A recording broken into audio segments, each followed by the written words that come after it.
धाकड़ खबर बेखौफजुमा बेबाक अंदाज।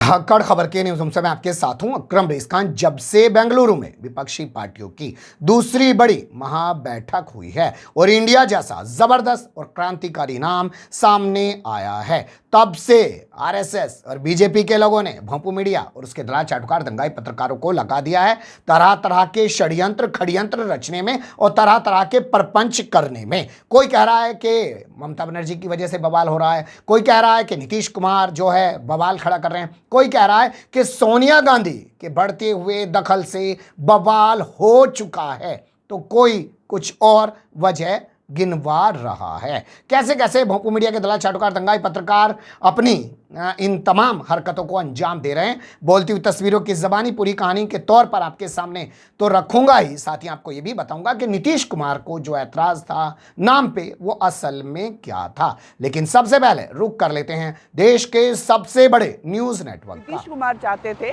कि इस अलायंस का नाम हो पीडीए यानी प्रोग्रेसिव डेमोक्रेटिक अलायंस, जबकि ममता बनर्जी का इंडिया ज्यादा नेताओं को भा रहा था।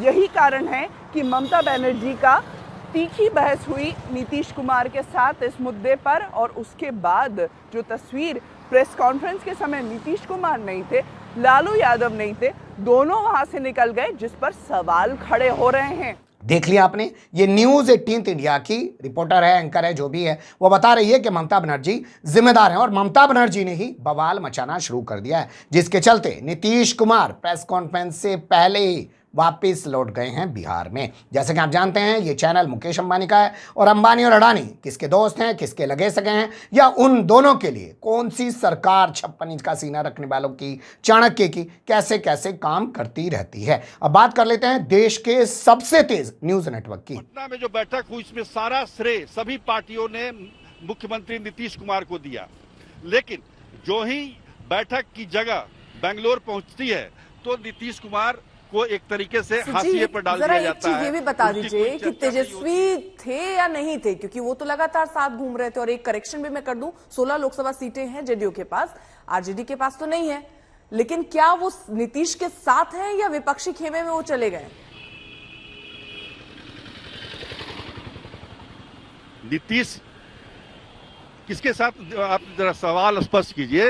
विपक्ष के साथ तो है ही नीतीश कुमार। अभी सुन लिया आपने, ये आज तक की एंकर अपने रिपोर्टर से बात कर रही है, सवाल को सही से फ्रेम नहीं कर पा रही है, सही से जो पत्रकार है, जो रिपोर्टर है, वो भी सवाल को ना सुन पा रहा है ना जवाब दे पा रहा है। लेकिन कुल मिला के नया नया मुद्दा खड़ा करना है, ये जिम्मेदार ठहरा रही है जगह को। कह रही है या कह रहा है कि जब तक पटना में मीटिंग हुई तब तक सर्वे सर्वा नीतीश कुमार थे, लेकिन जैसे ही मीटिंग बेंगलुरु में हुई यानी कि कांग्रेस शासित राज्य में हुई, वहां पर तस्वीर बदल गई। अब इसके बाद आपके सामने जी न्यूज यानी कि जी न्यूज का हाल रख देता हूं। विपक्ष को साथ लाने की पहली बड़ी पहल नीतीश ने की थी। उनके ही प्रयास से केंद्र की मोदी सरकार के खिलाफ विपक्ष का पहला जुटान पटना में 23 जून को हुआ था और इसे नीतीश की बड़ी सफलता माना गया। और इसी वजह से माना गया कि नीतीश कुमार को विपक्ष की बड़ी जिम्मेदारी मिल सकती है, उसके संयोजक का पद भी मिल सकता है। लेकिन अब सोनिया गांधी की सक्रियता से नीतीश के बदले विपक्ष के केंद्र में कांग्रेस आ गई है और इस बैठक में जिन प्रमुख मुद्दों पर चर्चा होनी थी और फैसले लेने थे, उसको लेकर नीतीश कुमार ने एक लंबी फहरिस्त बनाई थी, जिसमें 5 सूत्रीय ब्लूप्रिंट भी बनाया गया था, जिस पर कोई फैसला नहीं लिया गया। वहीं खबर यह भी सामने आ रही है कि नीतीश कुमार गठबंधन के नए नाम से भी खुश नहीं है। नीतीश कुमार को इंडिया नाम से भी ऐतराज है। जी हां, सुन लिया आपने, जी न्यूज का एंकर किस तरीके से बता रहा है कि सोनिया गांधी के हस्तक्षेप की वजह से बवाल खड़ा हो गया है और नीतीश कुमार बिगड़ गए हैं। नीतीश कुमार शुरू से कह रहे हैं कि कांग्रेस के बगैर कोई भी फ्रंट नहीं बनाया जा सकता और थर्ड फ्रंट की जरूरत नहीं है, मेन फ्रंट ही बनाया जाएगा। यानी उन्होंने कभी भी कांग्रेस को साइड नहीं किया है और जो तमाम चीजें हैं वो सोनिया गांधी के साथ मिलकर ही तय की जा रही हैं। लेकिन फिर भी हर मीडिया अलग अलग कहानी ला रहा है, कोई ममता बनर्जी को जिम्मेदार ठहरा रहा है, तो कोई जिम्मेदार ठहरा रहा है कांग्रेस शासित राज्य को, तो कोई जिम्मेदार ठहरा रहा है सोनिया गांधी को। अब बात कर लेते हैं कि आखिर ऐतराज क्या था नीतीश कुमार का और क्या नीतीश कुमार को लेकर एबीपी न्यूज कह रहा है, वो भी सुन लीजिए। संयोजक बनाए जा सकते हैं क्या? और जानकारी के लिए सीधे रुख करते हैं, प्रकाश कुमार इस वक्त हमारे साथ मौजूद हैं। प्रकाश, जी बिल्कुल, ये खबर आ रही है। पहले तो ये खबर आई कि नीतीश कुमार इंडिया नाम पर उनको आपत्ति है नीतीश कुमार को, लेकिन बाद में ये बातें साफ हो गई कि उन्हें इंडिया नाम पर नहीं बल्कि डी नाम, जो बीच में डी है, डेमोक्रेटिक नाम पर उन्हें आशंका थी कि ये ठीक मैसेज नहीं जाएगा, क्योंकि एनडीए में जो डी है वो डेमोक्रेटिक है। उन्होंने डेवलपमेंट नाम का सुझाव दिया जिसे बाद में मान लिया गया।